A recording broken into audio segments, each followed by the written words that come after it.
So here's the truth that we need to understand. Here's what we need to make sure we get from this talk about us being the branches and Him pruning off from the healthy branches.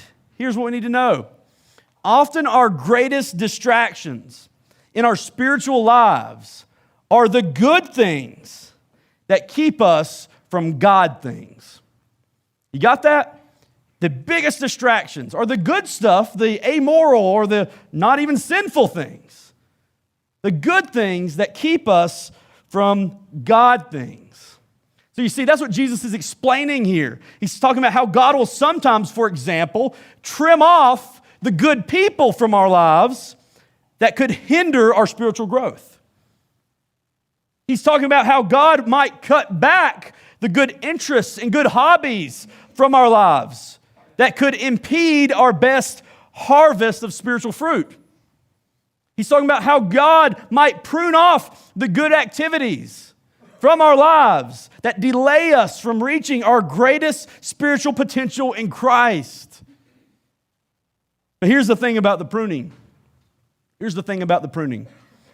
It hurts. Pruning hurts, doesn't it? It don't feel good.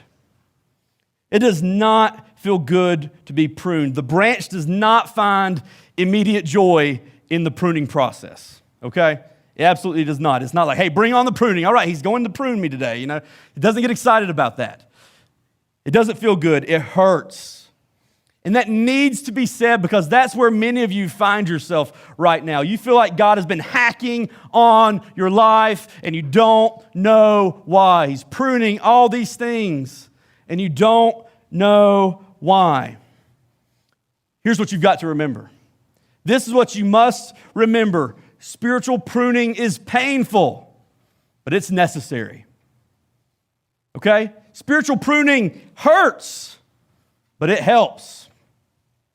Spiritual pruning removes the good from our lives, but it allows us to experience the best for our lives.